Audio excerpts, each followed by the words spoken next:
Well, this is the American University of Beirut in 1969. And that's when I met Dr. Charles Malik.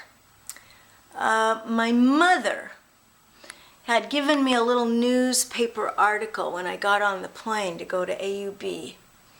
And she said, read this and take a class from this man. And it was all about Dr. Charles Malik. Here's a picture of her when she was younger.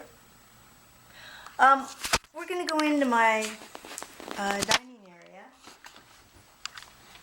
And I want to tell you the story of how Dr. Malik changed the trajectory of my life. He changed my life.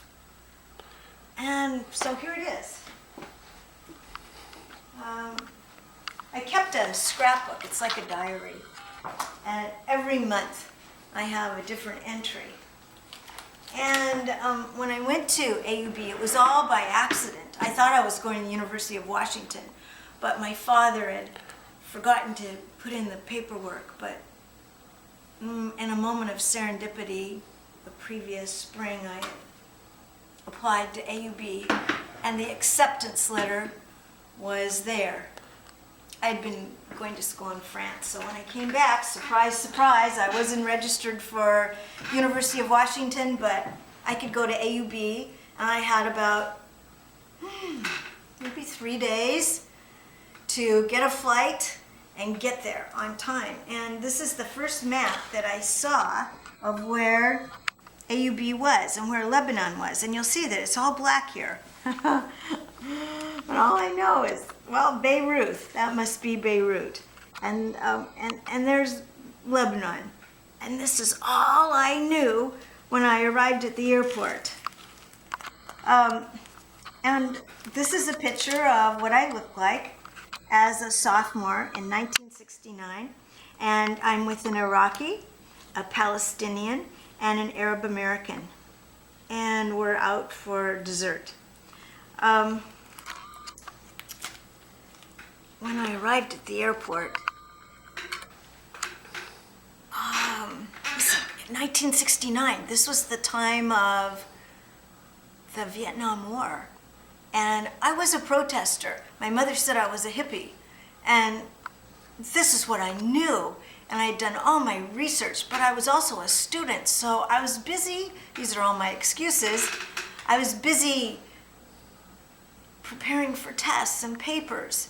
So when I arrived at the airport, the AUB, Associated Student Body President, met me. And we exchanged, oh, hi, how are you? I'm Bev, and I don't know what his name was. And then he said, well, what do you think of the Palestinian situation? Wow, I looked at him. This is quite embarrassing. I looked at him and I said, well, Palestine is in the Bible.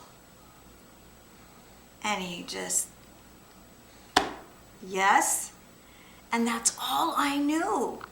So there are a few things that made a difference my junior year. First of all, I got an education about current affairs. Second of all, I got the best education that I got at all. I've been to about 13 or 14 universities, and it's the best education that I got at any school. And third, my life changed. And that's because of Dr. Malik. Well, I should tell you that the entire protesting movement was fraught with anger. We were so mad about that Vietnam War, and we felt betrayed by our fathers, by our country. What the heck? Why are we there? And it was the Cold War. It was Russia versus the United States. It was communism versus capitalism. We were so confused. And it was also the time of Margaret Mead, of social relativism. And so you can imagine how it was to be introduced to Dr. Malik was an absolutist. Well, I arrived at campus and I registered for classes, and I was informed that I had to give an interview. I had to have an interview with Dr. Malik, and he only accepted 20 into his class. And so I took my little newspaper article that my mother had given me that talked about Dr. Malik being the only non-clergyman to give a sermon in the White House. And so I showed that to him, and he said, well, what do you know about me? And, well, you spoke at the White House. And is that all? Yes, that's it. And then he said, then he asked, why did you sign up for this class? And I took out my little newspaper article and I said, well, my mom gave this to me as I was getting on the plane, and my mom asked me to be in the class and make sure I enrolled. Well, later on I find out there's something in Lebanon about the power of a mom. And he just took it all in. I didn't have much to say. The interview was short. And later on, I find out that he accepted me into the class for the sake of my mother. But that in fact, I probably was at the very lowest of moral development of any student he had ever accepted into his class, and probably the least aware. Fine. I didn't know that when I entered the class, and there were 20 of us, and I felt lucky to be one of the 20. And there were Greek Orthodox monks. There was a Russian American. There were a few Arab Americans, and but the rest were all Lebanese. And sometimes he did break into Arabic. And if anybody questioned him, he got really mad. And so, well, being that I was probably the least smart in the class and the least aware, I just stayed quiet. And I let other people get in trouble for questioning or asking him questions, because he believed that there really was truth, that there really were absolute values that you don't compromise. And I was from the time of Margaret Mead, where, hey, maybe they kill women in this culture, or maybe they, eat pigs in another, or whatever. You have to look at the culture in the society, and every society has its different morals, but not for Dr. Malik. And so he was a radical of his time. Well, okay. Now, to get to how he changed my life is that, maybe I'll show you some pictures here first. It's a little sensitive. This is a newspaper article from the Seattle Times my mom sent me.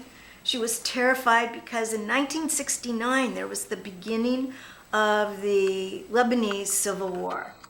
And they're talking here about our embassy being attacked and bombs going off. And when she called me, I was at the Cedarland Hotel, because they had run out of room on campus for people to live. And she could hear bombs going off. And I knew she had a heart condition, and I just had to tell her cars were backfiring. It just came to mind, because there was no way that I was going to be able to get out, or that I was going to go home. Let's see. I'll go somewhere else here. I ended up moving from the Cedarland Hotel, where no one would sit with me when we went to eat. And kids were really nice. They'd say, please don't take offense, but we can't have anything to do with you because we have friends who are Palestinians, and your government is supporting Palestine. So it was an entire education to learn about my government's role in Palestine. I was already disappointed about my government's situation with Vietnam, but coming home from Lebanon, I could no longer say the Pledge of Allegiance, and I would say that I became a global citizen, and I've kept with that the rest of my life. It's important that we look at the whole situation and what's the best for the planet. All right, well, anyway, here's some pictures. Becky, my friend, and I, we moved to kind of a penthouse apartment on top of the Samir Amis on Hamra Street. And people came every night, and we had this picture of Jimi Hendrix up here. And, well, most people that I knew were quite involved with marijuana and in Beirut, hashish. And I have to just tell you that. That's the way it was. And let's see, here's another picture of us hanging out at the apartment. And here's another article from the Seattle Times as the situation in Beirut is getting more intense. And shooting erupts in center of Beirut, Forest Lane and suburbs. My parents were freaked out, and it was a difficult time. But there came a turning point. It was January, and Dr. Malik was in class, and he made sure he got a hold of me as I was leaving, and he said, I have to talk to you. It's very, very urgent. It's an emergency. Meet me. And then he told me of a place. It's the most beautiful place on campus by Nicely Hall. It overlooks the soccer field in the Mediterranean. It's beautiful. It's covered with vegetation. And he said, I want you to meet me there at 2 o'clock. Don't be late. And I was probably a couple minutes early, not wanting to be late, and he was waiting. And he said, I've been having dreams about you. I'm like, oh, okay. I was already afraid of him. And then he said, and I have to tell you about it, I'm crying in my dream. I'm begging you. I'm on my knees. I am grasping your knees. And I'm asking you to stop taking drugs. Well, I did not want to admit that it was part of an illegal activity. And I was wondering, what do I say now? And so I just asked him, why do you think so? And he says, I can tell from the diction in your writing. Oh, okay. And then he says, I'm begging you. I am begging you. And if you remember what he was like, he was a fervent, intense fellow. You don't say no to Dr. Malik. And he says, I'm begging you to stop. So I said yes. And then he said, and you're going to have to remove yourself from all of those who are involved in this activity. And I looked at him in the eye and said, you are asking me to isolate myself from every college student I know. And he said, it's the only way. I hemmed and hawed, and he insisted. So, I said, okay. And I went home to the apartment Becky and I shared. I told her, throw away the brick of hashish that's in the kitchen. And she started to argue, and I said, that's the way it is, Becky. And I wrote a sign on our Jimi Hendrix poster that said, no drugs allowed. The word spread fast like a wildfire. And that night, the regulars arrived that it did every night after study time. They just always took about an hour break at our place.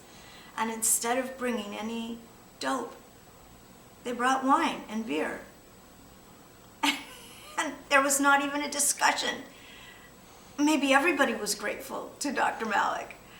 But for me, I remember when I got home, I told my mom the whole thing. And I told my mom, I said, you know, I never liked any of that stuff. It didn't agree with me. It never made me happy or giddy at all. and I always want to be myself. And I was just waiting for someone to care enough to ask me to stop. Well, that devastated my mother, like, well, I could have told you. And I said, yeah, but I didn't even want you to know. It was illegal. But from the depth of his heart, from the depth of his care, Dr. Malik asked. And Dr. Malik was that kind of Greek mentor who had a relationship with his students. And here's a picture of him. This is his house, and he had students come second semester on Saturdays. And we came in, and he would read to us from Nietzsche. And we'd sit on the floor in his study. And then he had this picture of him taken with me. And afterwards, he asked me, he said, Bev, have you seen the picture? And I said, yeah, I've seen it. And he said, look closely. Look closely at my expression on my face. I posed that way. And I am telling you something that I want you to never forget. And I was waiting, what was he telling me? But he didn't say, but